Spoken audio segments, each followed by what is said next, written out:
Welcome, Sachin. So Thanks. we are going to start our sessions today. So it's a quite a privilege to have you start our 22nd STC conference.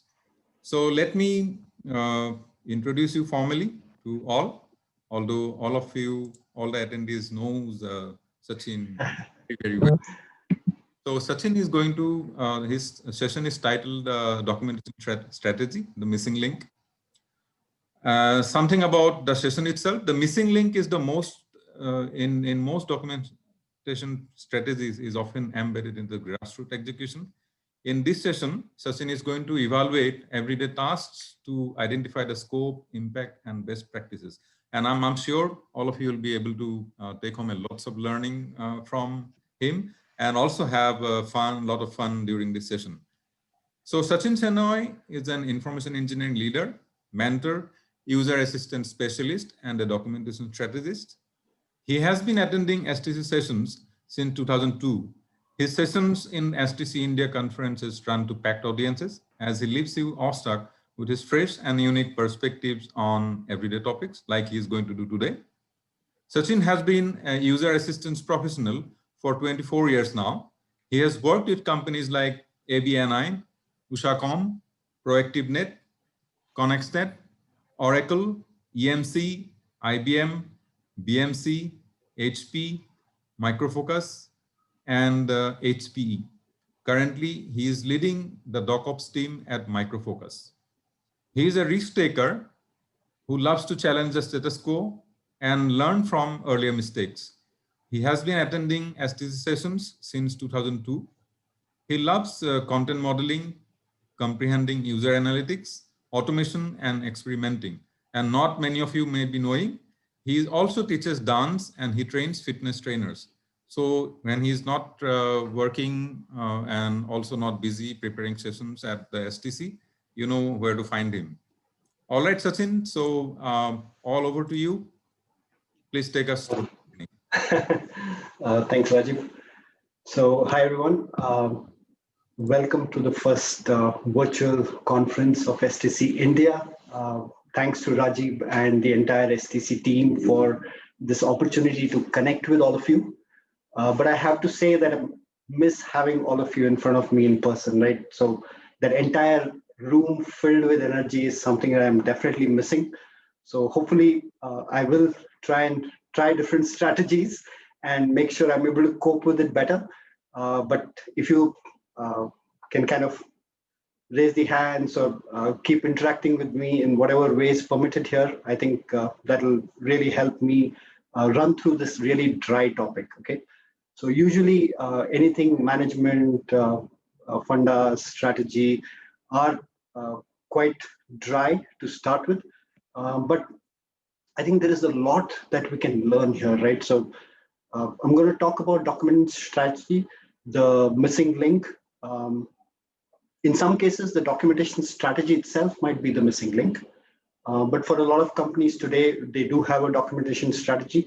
So based on my experience with some of the companies, I want to share some of the areas where we might be weaker, right? Some areas where we might be going wrong in terms of our documentation strategy. So I think after all the things that Rajiv said already, very little to really talk about. That's me, Sachin. Been working for 24 years. If you didn't get the name of all the great companies that I worked for, they're listed below. I think one of the things that I really want to call out is that through this journey, I've been able to work with some really talented and exceptional people, some thought leaders. And whatever I'm sharing today are things that I've learned. And based on that learning, whatever I've experimented, okay? So I work with Microfocus today. I'm part of the DocOps team, as we call it in Microfocus. Okay, so let me start by sharing this quote from Sun Tzu, right?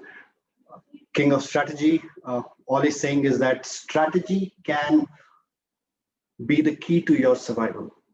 Strategy can often be confused as tactics, goals, actions, but it is all of it and more, right? So strategy is a plan of action which we have to achieve that overarching goal or aim to look at it long term, right? How are we really going to get there? What are the things that we'll have to do? All of it is part of strategy. But most importantly, for me, strategy is about the decisions that we make or the decisions that we don't make, right? So it's an active choice not to do things or to do things. And that's what makes a strategy for us. So when you talk about a company, right? So when you say, okay, what is the strategy for a company, and you look at it from a management point of view, there are 4 levels, right? So there is the corporate level strategy, there is the business level strategy, there is the functional level strategy, and of course, there is the operational strategy. Now, depending on the size of your company, if you're a really small shop, you might see these collapsed into 2 levels. A little mid-sized company might show this as 3 levels. Bigger companies will show this as 4 levels. So it totally depends where you're seeing it, but there are practically these 4 levels available. Okay, when they are often collapsed, what you will notice is that the corporate strategy and business strategy have been merged because the company just has one product, let's say, right? It's not very big, just starting off. So their whole ecosystem is around this one product. Similarly, if you are a very small team, just one writer or a couple of writers within the company, you might also merge the functional and operational aspect, right? So because it's a very close-knit team, you're not trying to formalize things, so you might merge it and say, okay, this is what we're going to do. But if you really want to benefit from strategy, right, what you need to do is really spread it out, break it into these 4 pieces, and that's how you'll be able to see the finer details of what needs to be done. Okay, so I really encourage you. So when you're looking at your strategy, when you're listening in on that all hands in your office, listening to that strategy presentation from your VPs, break it down. See what you're doing in the organization, try and connect it. And hopefully this session will tell you how to kind of connect it. Okay, so good. So let's kind of break this down. Corporate strategy is concerned with the overall scope and purpose of the company. What is the company going to do? Business is more concerned with what is the business wanting to do, right? What products, how will we compete? How do we provide that value to that one customer? Because this project is like centered around them. And then there is the functional aspect. The functional strategy will be all about the function. How will this function contribute towards that business goal? Finally, there is the day-to-day execution, right? No matter what strategy I have, and you'll hear me repeat this again and again during my presentation today, ultimately, everything will come down to execution. So we need to have a strategy around that too, right? So the day-to-day execution is the key to all of these strategies coming together. For the purpose of our discussion today, what we're going to do is just focus on the functional and operational. Combined, that's what we're calling the documentation strategy. So when you look at the functional aspect of this strategy, right? So there is this functional strategy. What are we talking about? We're going to talk about people. We're going to talk about processes. We're going to talk about goals. And what does it mean to have these strategies, right? So I'm just grouping them loosely. The terms that you'll see on the screen, like you're already seeing too, are representative of all the parameters that you'll have to work with when you're building your strategy. This is not a comprehensive list, but I think they represent all the variables pretty well. Okay, so let's see what we're going to talk about here. So when you look at people strategy, right? So what do we say? We say that, okay, let's look at what is the skill profile that I want to hire. Different things to consider here, right? So you might be considering, okay, what is the age or maturity level of my product? What is the age maturity level of my documentation? If it is something new, you're just starting down that road, it makes sense to hire experienced writers, right? Who have some experience in information architecture, who know how to go about doing that doc design, because what you're going to do is going to be foundational to all the years of work that is ahead of you.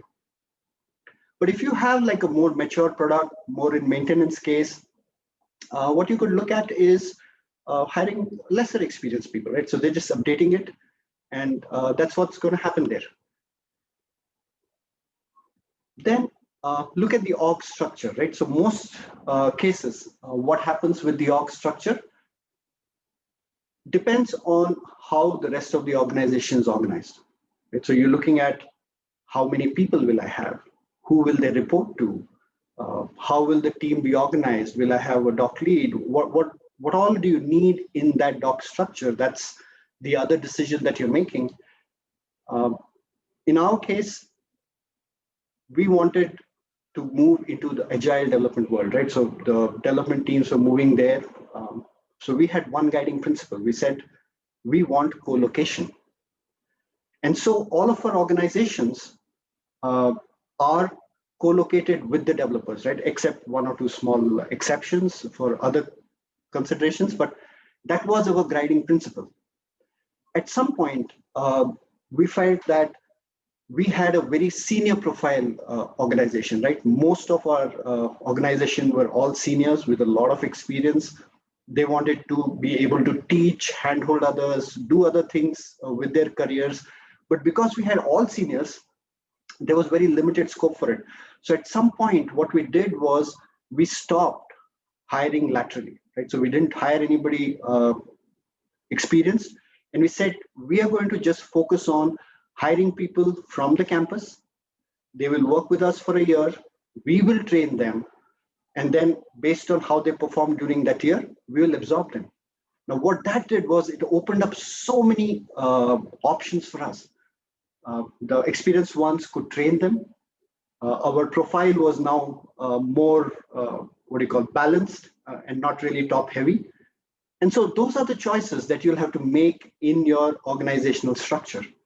And finally, around the people comes the concept of a support system. Now, by support system, I mean the different roles like that of an editor, information architect, doc manager, the lead. Why do we need this support system? Is if one, your org skill profile or org structure requires this support, right? So if you have a lot of junior people on your team who have not got all the experience, the tacit knowledge from years of experience, then you need these support functions to be able to guide and channel their energy. Similarly, if your org is going through some sort of a change, you want to kind of, like a few years ago, my team wanted to re-architect our entire doc set. So we went ahead and we hired Lakshmi. She's our lead information architect. We freed up our writers from hiring those campus grads. And so the experienced ones started to move into a group that we started to groom for information architecture. So we now have about 8 or 9 people who've been trained, who've been working in that space, and we are well on our way to really re-architecting the whole doc. And so those are your strategic decisions, which are going to be considerations for you to decide the people aspect of your strategy. Then when it comes to the process itself, right? You will plan, you will build, you will design, you will release it, and then you will manage it, right? So it's pretty much the same life cycle, no matter where you go, whether you're talking about the product or documentation. That's pretty much what's happening in terms of the product process.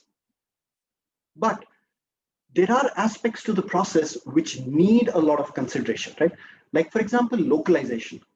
Now, localization of your content is mandatory for you to be able to sell in a lot of the countries, right? So if you're not localized in that language, you're not able to sell in those countries. So more and more companies are localizing their content.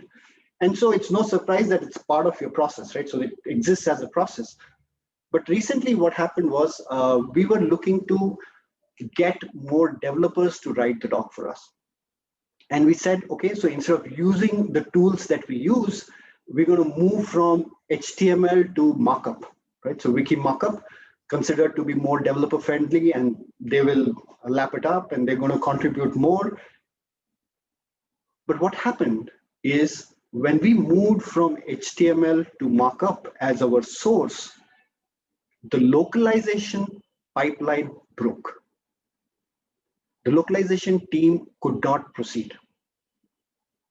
Now, while the fix was simple, so what we did was we picked up a HTML. So we created a converter, right? So markup to HTML converter, and that's the converted content which goes to the localization team. But what I'm trying to highlight here is that every single piece and every decision that you will make in the ecosystem are all connected. And that's why functional strategy is like a game of chess, right? It's a strategy game, and every piece will be moved, organized to achieve that overarching goal. Tools, highly debated topic. We'll say which is the best tool, and should it be XML, should it be a wiki? I like my desktop publishing tool. So the discussion can go on and on, right? But I think the important thing here is the tools, the content models that the information architecture group will churn out, the templates, the style guide. All of these are designed to ease the work of the writer. Okay, we have to make sure they don't spend time doing what is automatable or what can be taken care centrally. So let's say you want to change the CSS of the style. So instead of making them go and update the style, create a script and run it, right? So those are the considerations that go into this resource group for me. The primary purpose is to, one, get consistency, not reinventing the wheel every single time. And that's how you kind of move forward with it. But the biggest part about the functional strategy is going to be the scope. Okay.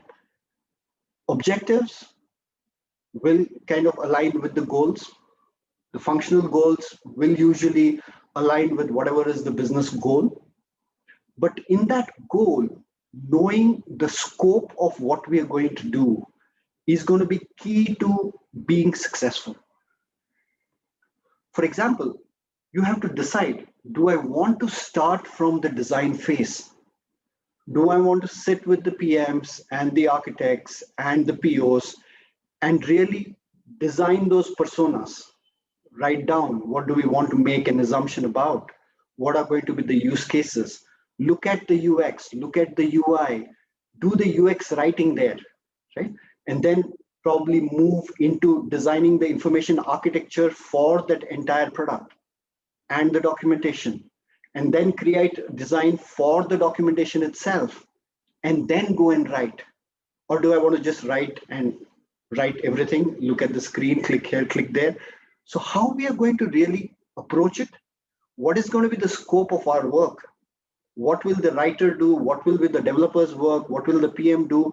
I think defining that is going to be key to deploying your resources right. Okay. Now, when we talk about this strategy, and I like to talk about these, talk about this quite often, I get a couple of responses, right? So I want to kind of share those responses with you so you can see how you want to place yourself. I think one of the responses that I often get is that we are too small. We don't need such a written down strategy. We can manage by ourselves. And the second response I get is, we already have established practices, right? We've been here for 100 years. For the last 20 years, we've had this function. So we have quite solid practices and models in place. But what I want to point out here to all of you is what is really changing in the ecosystem, right? And these are some of my favorite slides. I use them almost in every presentation. If you look at how technology has moved from, say, mainframes to client server to cloud and now composed products, there is a change in technology. There is a change in delivery. There is a change in consumption pattern. And there is a change in the user expectation. Now, to keep up with all of this, to be able to really study, learn, incorporate it into how we are going to deliver all of this, we definitely have a training need. There is no denying the training need. We can't continue to write the doc like we were doing 10 years ago. Okay. You look at the staffing ratio. When I started my career, I was at this ratio, 1:10, right? And the good part was that I knew all the 10 developers on my team. We were great friends. We would hang around and we would complement each other's work, right? Because we had such a great rapport and everything going for us. And I think the same was true for a lot of writers of that era, because there was the time to build on these relationships and be able to do it. But now the numbers just skewing beyond imagination, right? So 1:35. This is a number that I took last year when I did a dipstick, and I'm sure the numbers are worsening because I don't think the investment is increasing in this area. What does this mean for us? What it means is that we cannot staff everything. So this goes back to the scope of what we want to do, right?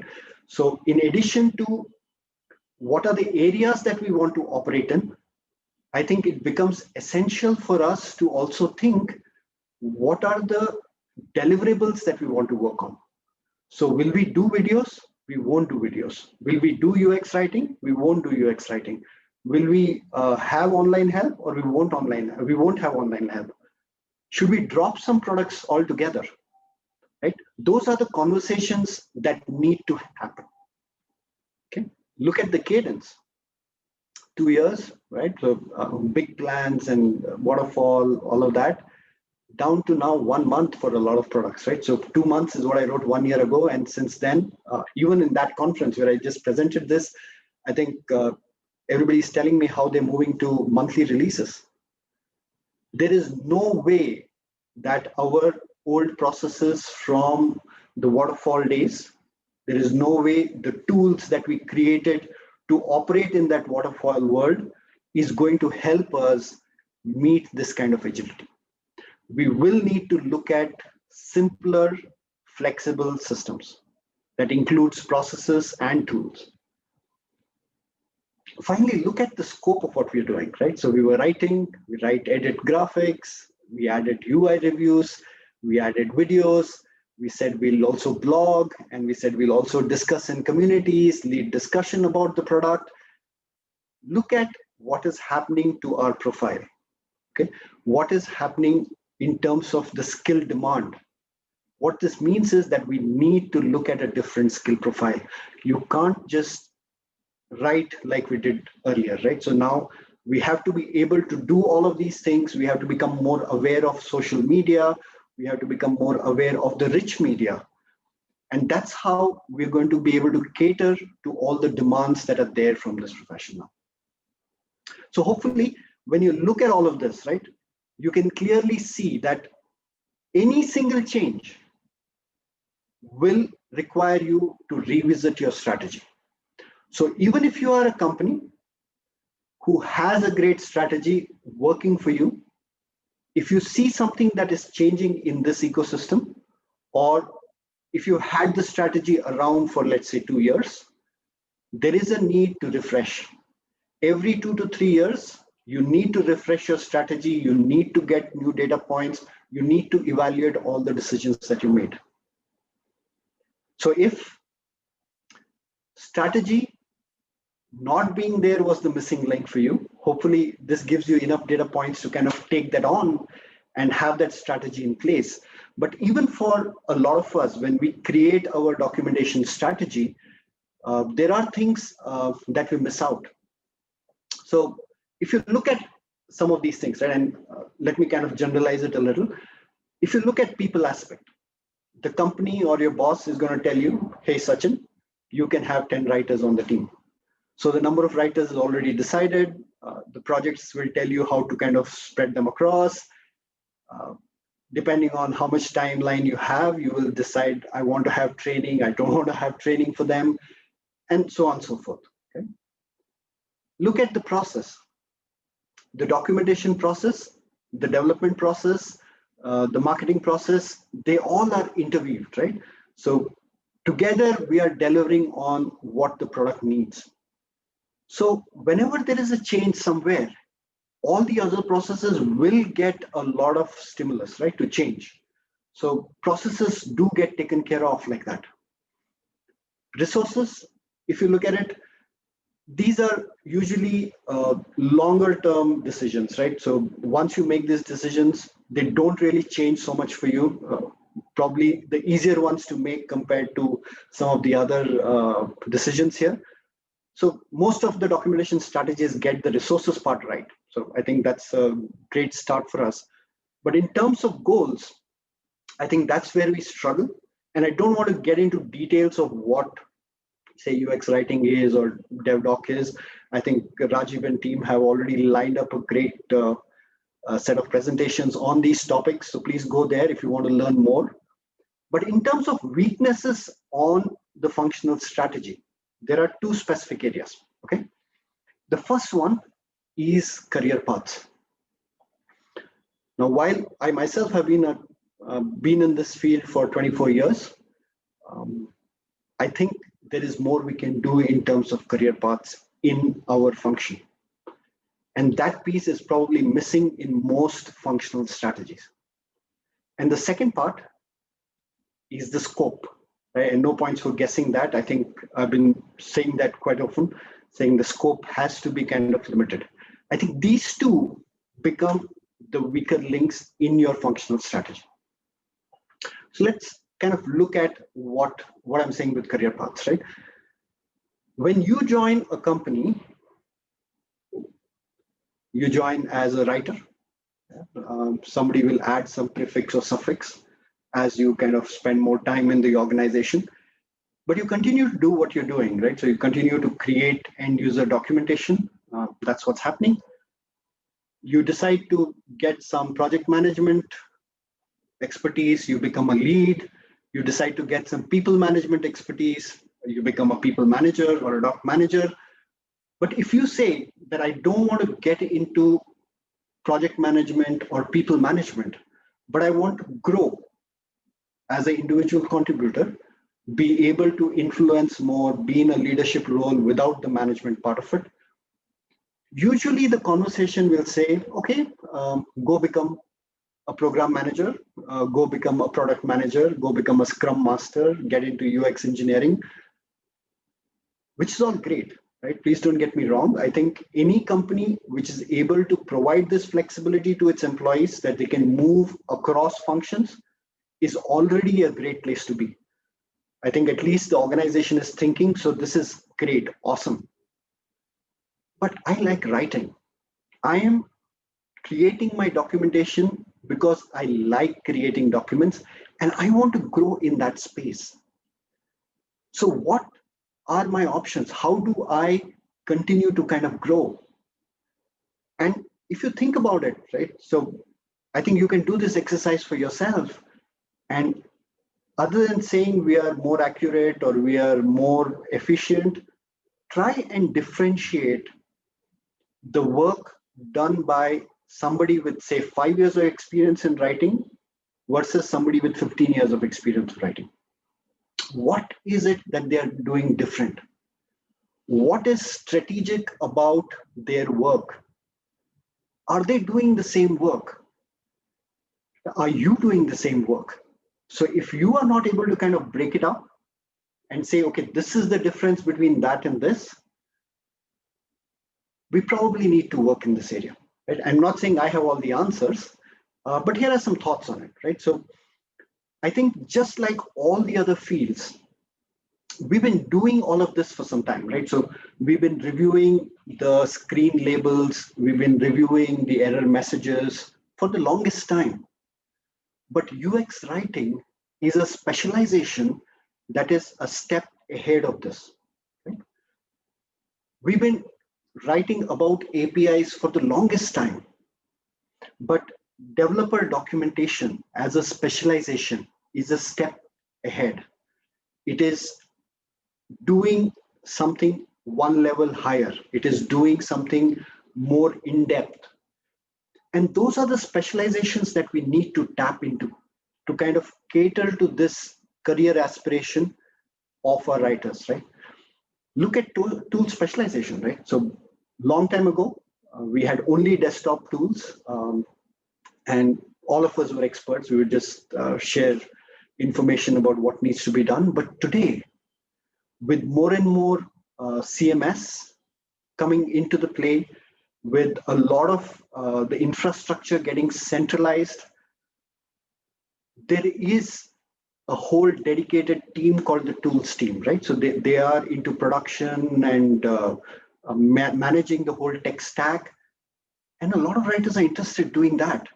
So maybe that's the path that they can go, or get into multimedia or information architecture. Right? That's where they can go. But how will this work? I think this will happen or might be happening for a lot of the larger companies. So anywhere where there is a group of say 50 plus writers, maybe these things are happening today. But I think the gap lies in how we are approaching this. Okay, and this is how I think this is going to work. First, organizations need to offer this as a career path. We need to be cognizant about it. We need to build it into our job profile or job family categorization or whatever is the matrix in your organization, right? This has to become part of that HR job mapping. Some companies may not be able to afford this at all, right? So we are a very small shop. We will never have, let's say, a dedicated IA role. So that's just fine. But everybody, including the smaller company who cannot afford that full-time role, needs to support the progression. Now, what I mean by supporting the progression is that as people work as writers in your organization, whatever is required to, let's say, become an information architect can be part of their assignments, can be part of their learning, so that tomorrow they are ready for their dream role, or they're ready to jump into that role that they're aspiring for. Right? So building that learning into the job, being able to differentiate their work year after year, I think is a step that every organization needs to do and build into their strategy. Finally, I think this whole thing will be owned by the employee. Okay, it's not enough to walk up to your manager and say, hey, I want to be an information architect, or hey, I want to be an editor. You need to work for it, right? So you said it, excellent. The company is always going to be supportive, right? I don't know of many companies which will say, hey, no, don't look at it. Nobody will say it. But from that point, from the time that you've had that conversation that this is where you want to go, making sure you're learning new skills, making sure you're taking on some additional projects which will help you implement those skills, and making sure you are ready for that role is going to be your ownership. Nobody else will drive it. If you don't have vested interest or you don't find it interesting enough to invest in, nobody is going to invest in it. Okay, so that's about the career path. The second one that I said was around the scope. Okay, scope being one of the neglected areas in our functional strategy. The feature. There is a new feature, we will document it. There is a defect, we will document it. Developer doesn't have time to fix it, we will document it. You want a video, we will create it. You want a blog, we will write it. You want a discussion, we'll moderate it. You can't keep adding to that stack. There is only limited bandwidth that a writer has. And organizationally, how we are going to use it is a choice that we have to make. Okay, we spoke earlier about different kinds of work that we can do: UX writing, developer writing, creating videos, and all of that. There is the other aspect of scope, right? What will be owned by the writer? what will be owned by the developer, what will be owned by somebody else, right? That will also help you define a better scope and how to kind of put in the effort. So last year, if you were at STC, I did share the approach that we are taking at Microfocus. So we created this 4C model. Basically, the first step is creation, where the writers are creating content. The second step of our model is curation. So we're using a lot of open source technology in our products. So instead of writing for it, we thought just like we're using that technology, we can use the product documentation also, right? So that's the curation part. And then we have the contribution. Have the SMEs have the, 1 minute. Rajiv, can you confirm if that beep is coming up too much? Yeah, it's gone now. It's gone? Yeah, still. Okay, 1 minute, just 1 minute. Sure, sure, please.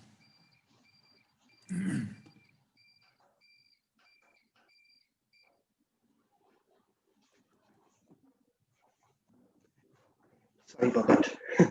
Yeah, Okay. gone, entirely gone. So contribution, right? So we're talking about getting contribution from developers, from support, from the user community itself. The users of a product, they are willing to contribute. You just have to patch into that. And then we spoke about computerization, right? So how we can automate. And I think I've presented enough about automation in the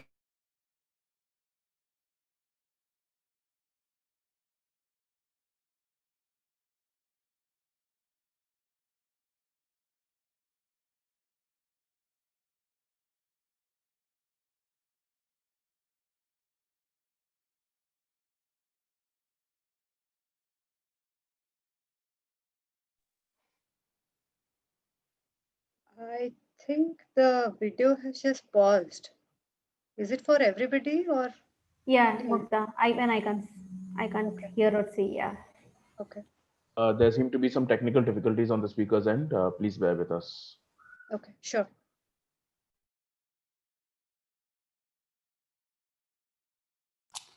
If you have any questions, please post it in the Q&A section. Okay, can you hear me? I'm sorry. Sachin, everything all Murphy's right? law had to. Yes, Murphy's law. No problem. I had power backup, I had backup internet connection, but all of them failed together. Yeah, but we are still able to see you, hear you. That is the best part. Okay. Okay. Meanwhile, Oh, when excellent. Sachin is bringing up his screen again, I request everyone to keep on posting your questions. He will take some minutes to answer all of them, and I'll curate the questions for him. All right. Yeah, Sachin, please go ahead. So Rajiv, can you confirm till where you heard me? Maybe you can start from this slide, 4C model again. Okay. Yeah. Thank you. Great. So I did speak about the 4C model, and we spoke about how the writers will create some content. We use Yes. open source tech in our products, so we want to use the open source documentation. So curate it instead of having to recreate it, reuse it in some form. Contribute, reach out to the developers, reach out to the SMEs, users outside in the industry who are using our product. Ask them to contribute, right? They have so many use cases, so many examples, so many real life scenarios to contribute. We will never be able to recreate it. And finally, automate. Right? I'm a big fan of automation. I think I've spoken enough and presented, but that's the key, right? So for us, the 4C model is the key to go forward in this direction. But the important thing is that as part of your documentation strategy, you think of what is going to be your scope. What are the areas you want to own? What are the areas you want to operate in? Okay. So here is a sample strategy, which a lot of people do agree on. So release note, what's new? Get the product manager to write it. They are the ones who are pitching the product. They are the ones who know what positioning they want. Let them write the what's new. The defects and enhancements can be automated, right? I've seen multiple teams present how they're automating it. Go ahead and do that. Don't play in that release note area. There's no value there. Troubleshooting. The developer is the one who figures out how to kind of fix something. Let them just write the steps. Let support write the steps. We are not doing any troubleshooting. We are probably copy pasting and formatting it. Not much value there. Let them own troubleshooting. API documentation. Now, there are parts about writing examples, writing an end-to-end scenario of how to use the API to get a desired result. But I think the big part here is that the API information itself can be automated. A simplest example is Swagger UI, right? Just embed it with the product or use it standalone. The API documentation gets taken care of. So use these strategies. These are just samples just to get you thinking, but use this to define the scope of what you do. Okay. So just for fun, talking about what is wrong with the documentation strategy, I decided to pick one item from the rest of those parameters that I showed you in the strategy to talk about how I go about doing something, right? How do I select the style guide? I picked the style guide because I think it's the most, it's what most of you feel passionate about. I think style guide and tools, endless conversations in every corridor that I've been. So that's why I picked the style guide. So if you look at it, there are enough style guides out there, right? And at the bottom of it, I wrote a homegrown style guide. A lot of companies believe in it, invest in it. But how do I go about selecting the style guide for my organization? Okay. So what I do, the first question I'm asking is investment versus benefit. If I did invest in creating that homegrown style guide, what is that competitive advantage it's giving me? Am I really making so much of a difference that I'm willing to invest that time and effort to create my own style guide? Now, in most cases for me, the answer was no. The benefit was not as much as the investment. So I said, okay, so we'll just pick something that is ready, right? So there are all these listed ones. We'll just pick one of their guides. They're anyway investing so much time and effort to create those style guides, so we'll just pick it. So which one should I pick out of this, right? So the second question to ask is there an industry-specific standard? A lot of industries already say that, okay, you're going to use the AP style, or you're going to use the Chicago, or you're going to use the MSTP. So if your industry already dictates a standard, go ahead and pick it. It's simple, straightforward. My industry does not. So the choice was still wide open, and I was thinking, okay, which one do I want to really pick out of this, right? So that's when I put the third question in place. What is the style guide which is most popular in my hiring pool? So all the professionals that I'm going to reach out to whenever I want to hire, which is the style guide that they know? And if they know a style guide, it saves me so much training time. It makes sure my editor time is saved because the writer is already writing compliant. So with that in mind, I went for MSTP, right? That's been my choice for a couple of organizations now, but this process is something that I always follow, right? So it's not like just because I used MSTP in my previous organization, I'm saying, let me use MSTP in my next. I am going through this process. And that's how I arrive at my style guide strategy, right? So style guide part of my whole documentation strategy is based on these questions. And ultimately, there is never a right answer, right? So the whole purpose of a style guide is to get more consistent, make it easy for the users to read. So pick one and stick with it. You're not going to get wrong. Okay. Good. So hopefully that gave you an idea about what functional level strategy looks like and what goes into building it. The building process itself, we do have some tools. Just wanted to share that with you. So there is the SWOT analysis. I'm sure all of you are already familiar with it. If you want to do it, you can do it. If you want to get a neutral third party to do it for you, you can do that too. There is the competitive analysis. benchmarking against the companies that you really compete with. Like, for example, my company today competes with, let's say, ServiceNow. So I will benchmark against them, but I don't compete against Cisco. So I will not benchmark against Cisco. So look at that and figure out, okay, what is it? How are we looking? Because our customers also are going to ultimately compare you with these people, right? So they're going to say, hey, their product looks like this, their documentation looks like this. So maybe there is something that we want to learn there. So that's why the competitive analysis. Then there is the balanced scorecard, just to make sure all those decisions that you're making are coming together well. And finally, the strategy map, right? Which is going to prove to you that all the decisions that you made are actually lining up and catering to the decisions that are made at the other levels in your strategy. Okay. All of these tools and many more are available online. If you just search for it, you'll find enough. There are enough videos on YouTube. So I'm not going to get into each of these tools, but just wanted to share and make sure you know what we use. Okay. Good. So now let's move to the second part. This is the interesting part, right? This is where you and I are really doing the work. And I want to start this session by talking about content being the king, right? Content is king, a famous saying by Bill Gates. And it's so true. Content is king. Ultimately, if you don't create the right content, all the other strategies are a waste. And so you need a strategy, and that's the operational strategy. Okay.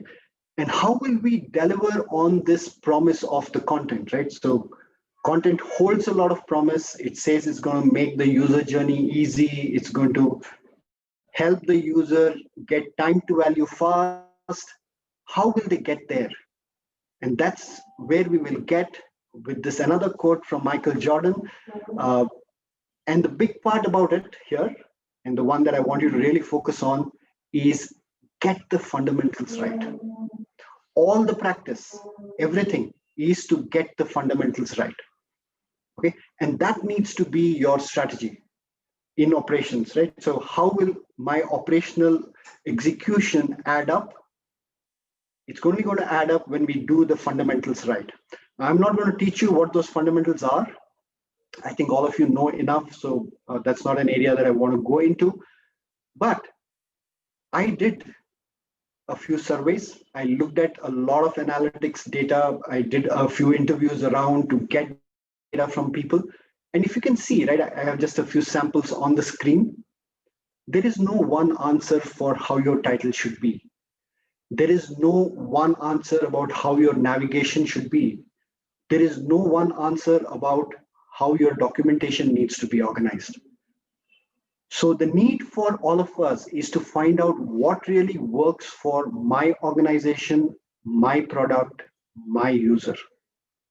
And that's how we are going to deliver on this promise. Okay. So instead of going into the fundamentals, what I want to do here is stick to these 4 foundational elements of documentation writing. And I want to give you a few ideas, right? Share a few thoughts that I have around these 4. I'm not going to tell you what a persona is, but just talk about things that you can consider. It'll get you started thinking about it. You'll figure out a better path. Okay. Persona. We all know what it is. But here is something that you have to remember. Every topic can have only one persona. It can only cater to one persona. If somebody gives you feedback that add this, add that, add everything on this page, I want anybody in the world to be able to install using this installation document, we are already talking impossibles. There is no document that you can write which can make my grandmother install your software product. So this whole thing about everybody should be able to install is setting up for failure. Okay. So pick one persona, know what that persona does, and keep that document minimalistic for that persona. Second tip. explore if we want to have a dedicated doc for each persona. Now, one of the things that you see in the industry is more or less everybody has the same structure. And when we say we have an admin doc and we have a user doc, we are already catering to personas. You're not wrong. We are in the right path. But what I want us to think about is, can we break this up further? Let's say I have a service management product, right, where you go and raise your support ticket. There is the administrator who is installing that product and maintaining it. There is the service specialist who's creating the policies and procedures around it. There is the help desk executive who's working with you, who's chatting, who's giving you response, taking that ticket on. And then there is the consumer who actually works with the interface to raise a ticket. Now we already have 4 personas here. Should we break up our docs into so that when that consumer is looking for what they need to do, they don't have to find a needle in a haystack, right? It's just those 5 or 10 pages which are applicable for them, and they don't have to look at anything else. So think about it. I'm not saying it's the right way, just a thought. Should we dedicate it further? Should we take this one step forward? Finally, whatever you use as your persona definition, have it shared, have it central, have it common across all the functions, okay? Let's move to use cases. Now, I spoke about strategy. I spoke about how you will benefit. But if I don't tell you why you have to do this, you're not going to go and do this.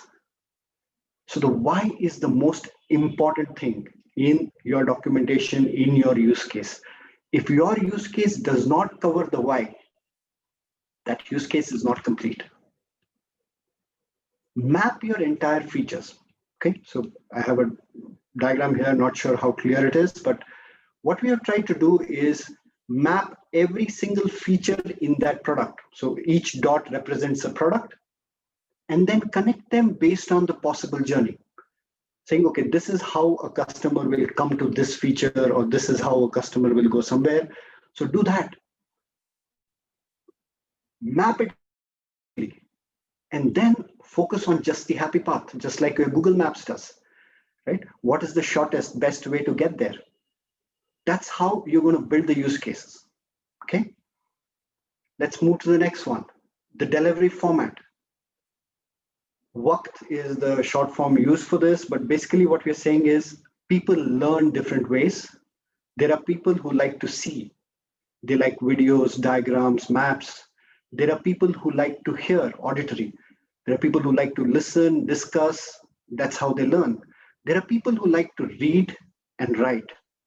And finally, there are people who like to do it. We need to cater to all these senses. I know we are technical writers, and writer is written in our job title or function title, but writing is not the only thing we do, okay? We help users get more value from the product, and what we create is the content. Text is just one media type. So if you want to really appeal to everybody's learning senses, you will have to play around with more formats, okay? The most important one, design. Okay. How we're going to design the content that we have. I like to think of this like Damsharat, okay? One of my favorite games. If you've been on my team, you know that we play it often, even at home. When you get that name, and let's say you have a new partner sitting in front of you, what you start to do is play with what you know, right? So you'll say English, Hindi, or you will say movie, right? So you'll use some sign, the person in front will start to respond. You will know what they know, what they don't know. Then you will try different experiments, and based on their responses, you will keep modifying till both of you understand it very well. Now there is change on both the sides. They are trying to guess how are you communicating it, and you are trying to guess how are they receiving it. So both parts of this game comes together. And when you continue to play like that longer and longer, you get more and more efficient as a team. And that's the approach that you have to take to your documentation design. It's you and the user. Now play with the basics. Play, get that design going, get feedback, and continue to work on it. Now, every time I've said this, people always come back and say, Sachin, can I do this? Can I do that? And they go really wild with their imagination. So to make sure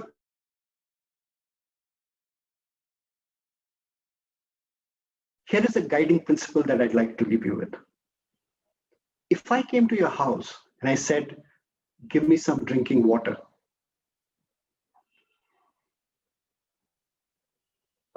can somebody confirm that you can still hear me, Rajib? I got a message that my internet is not stable. Yes, we can hear you clear. Excellent. So yeah, so if I came to your house and I asked for drinking water, you'd probably give it to me in a glass. If you and I are great friends, you'll probably give it to me in a bottle, but you'll never give it to me in a plate.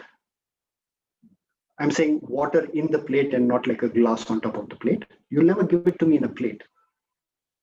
And the reason is not that I can't drink from the plate or you don't think I'm capable of drinking from the plate. The reason is you want to make me comfortable. You don't want to overload my senses. You want to be nice to me. So you will give it to me in an acceptable format. What you know as something that I am used to. So that the cognitive load on me is not too much. And that's what I want you to do in your experiments, right? Play with what you know is accepted. Just because it's outlandish doesn't mean it has to be tried. Take one small step at a time, but do build your design strategy. The guiding principle being that it will minimize cognitive load. You're not overloading them. So it's not like a procedure in a table with a note and everything, right? So keep it less cognitive load and you will have a great design strategy. I hope that helped. Looking forward to seeing some of your documentation strategies really soon. That's all I had for today. Thanks, everyone. Yeah, so I'm open for questions now. collected some questions. Yeah, let me read all the one by one. First question is from Kiranmai. I'll just read the question. Okay. So the function. 1 second, Rajiv. Sachin, if you could just switch to a slide that is white so your face is more visible right now, it looks very blue. Okay. Okay. There you go. Okay. Yeah, maybe you can kind of cancel the share and it will be much better, I guess. Yeah, I think this should be okay. Let's start. All right. Should I read the question for you?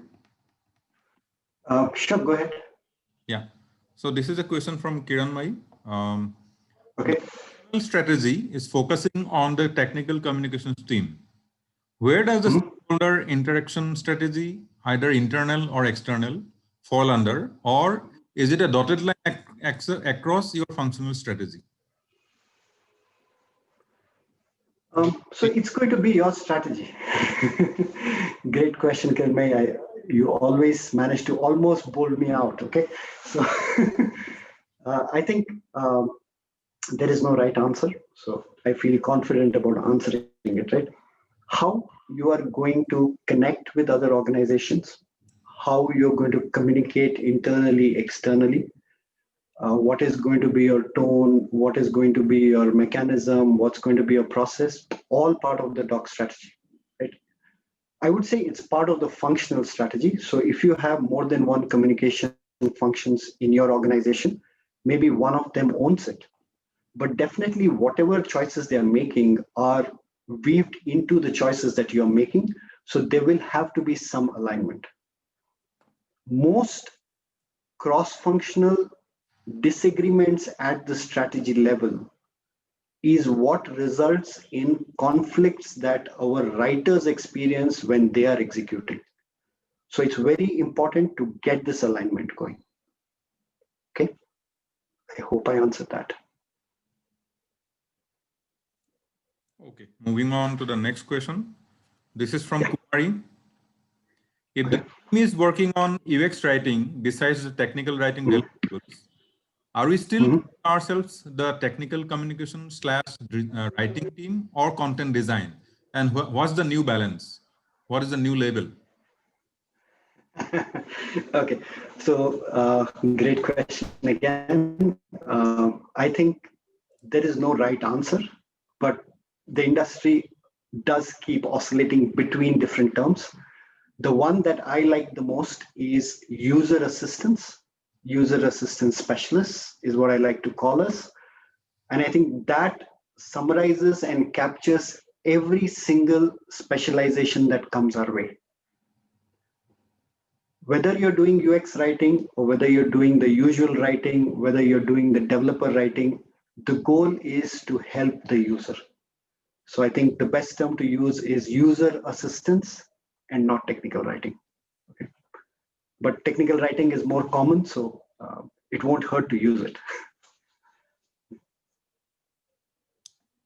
Thanks, Sachin. So next question is from Arun Kumar. What are the open source tools used for creation of documents? There are n number of them. If you're asking what we use in Microfocus, we do use MediaWiki at the base of our stack. MediaWiki is open source. You can contribute, you can use it, it's free.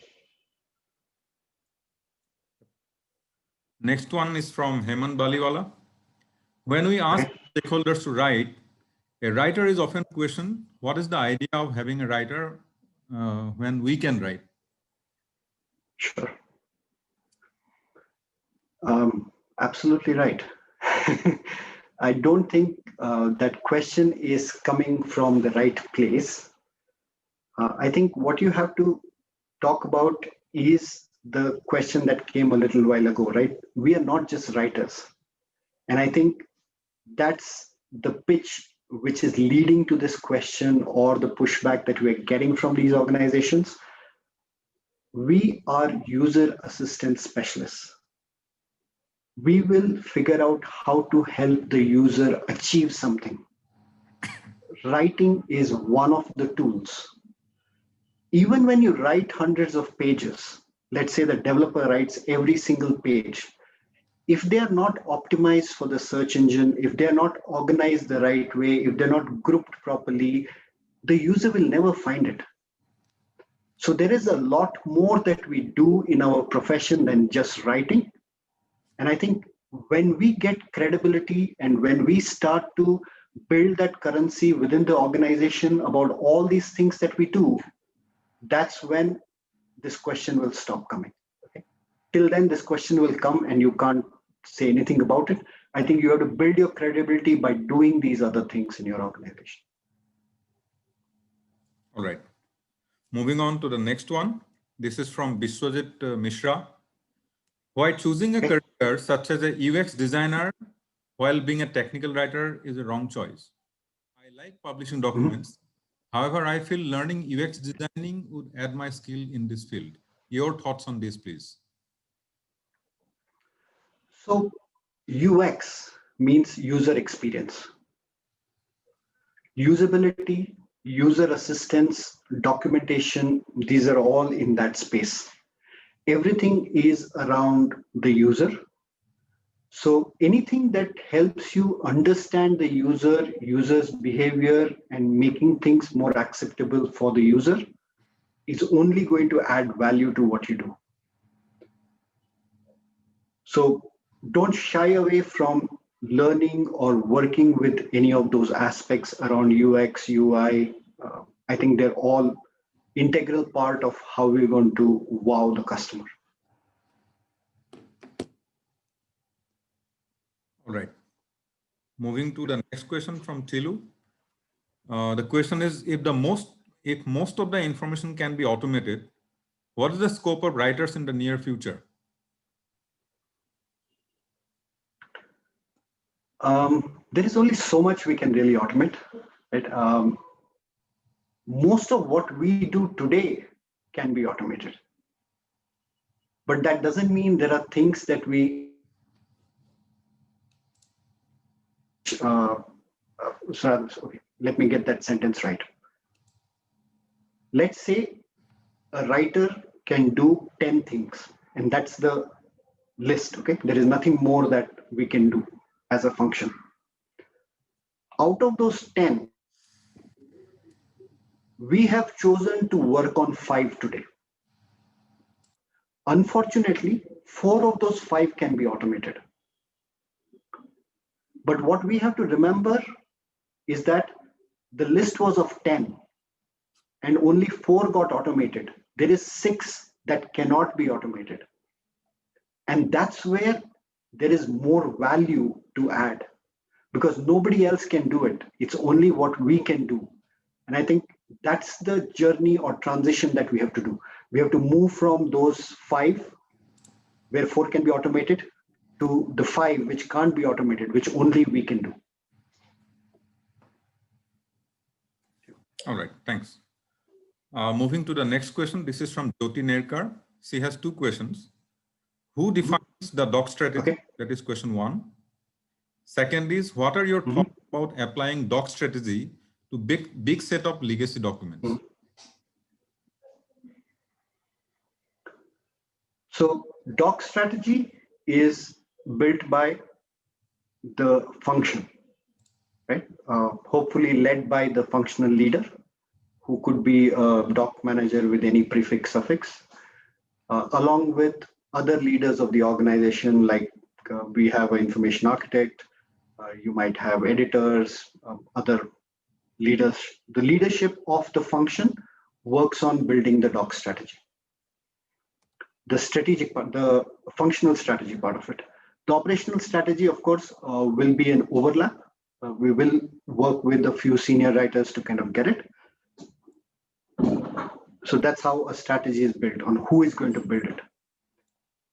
Can I apply it on a legacy doc is probably the wrong way to approach that question. How we will manage the legacy doc is part of the strategy that we will build. The doc strategy is not just about new content. It's about managing the content that we've already churned out. It's about managing the older doc set. It's about working on the new and the old. Okay, thanks. All right, we'll just move quickly to last 2 questions. This is, how would you differentiate between content strategy and doc strategy? The answer from this will help us transition to tomorrow's session with Christina. This is from Mugdha. Okay, great. So ultimately, it's about how we define a term. So there is doc, there is content. Even when we're talking about documentation, we interchangeably use the word content. So really depends on what context you used it. But to give you a direct answer, Mugdha, documentation is what we write. Content usually, and I'm going with the majority view, has a wider scope.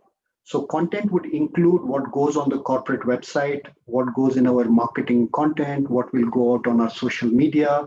So content starts to become more generic and include a lot more functions.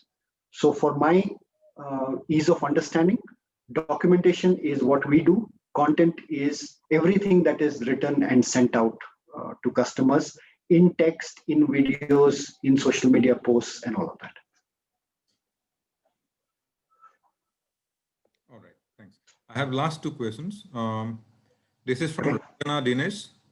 The question is it good to maintain use cases in a single document and link to their respective guides, or should it be included in individual guides? Totally depends on how you see your customers moving across your documentation. Okay. So look at your analytics, figure out what is that journey pattern that your customer is following, and that will answer whether you should have it at a central place or with that doc, or should it be just linked out. There is no right answer to this one. All right. Next question is from Joseph Kishore George. How is cognitive load defined and how is it measured? Excellent. I don't want to burst the bubble for some of the sessions that are lined up. So I'm going to abstain from answering this, but if you Googled it, there is a whole session on cognitive load and how to measure it. It's part of UX designing, and any UX course will talk about it. So, but let me just hold off on it because I know the next session is about UX writing. So I don't want to kind of say something which eats away their thunder. Sure, sure. Yeah. All right. Last question is from Manak. He's asking, apart from style guides such as Chicago, MSTP, and Google, are the other mentioned available in the market? Yes, they are. All right. So I guess that's about all the questions that we had. And Sachin, thanks a lot for such an brilliant and enlightening session. And we couldn't have had a better session to start the session, start the conference itself. So thanks a lot. You have done it again. So thanks a lot. Okay, thank you, Rajiv. And yeah, thanks everyone for bearing with me. Believe me, I did plan all the backups for everything, but Murphy's Law, everything has failed, right? And you're looking at me from the reflection of my laptop, but I'm glad I was able to go through with this session. Absolutely. And looking at the questions, hopefully you guys found it a little useful. It was a dry topic, but I did my best, okay? So yeah, make sure you play that game of dumb charades well, and make sure you continue to serve in a glass, okay? Water from a plate is no fun to drink. Right. Thanks, everyone. Thanks, everyone, for attending. Thanks, Sachin. So I'll be just putting the feedback link for this session in this chat window. Request everyone to spare a couple of minutes to go through the feedback form and provide your feedback. Once you provide your feedback, you are welcome to take a break, and we meet again at 8 o'clock for Tori's session. We have a really exciting session lined up for all of you. Just give me a second to put up the feedback link for all of you. To everybody who's attending, please note that the session for Tori is going to be in a separate webinar link, which has already been emailed to you. So please look for that so you can join there. There were actually a lot more questions, Rajiv, but unfortunately we don't have enough time to kind of address them right now. So Sachin, if there's somebody who wants to get in touch with you for any additional information, if you could just share your screen of how they could get in touch with you, we'd really appreciate that. Sure. So just go ahead, connect with me on LinkedIn. Okay. You can just message me. You can check with anybody who has interacted with me in the past. I do respond to every question, right? So LinkedIn, Sachin Shenoy, if you search, you should be able to find. Otherwise, this is the direct link. Please go ahead and drop me a question there, and I will respond to all of you. Thank you very much, Sachin. I really enjoyed the session. It was very good. I have a few questions, so don't be scared if I connect with you on LinkedIn as well. My name is Partha Srinivasan. Sure. Sure, Partha. Thanks a lot. Thanks, everyone. And I will go through the question list and try and put together responses for it. Right. So let's see.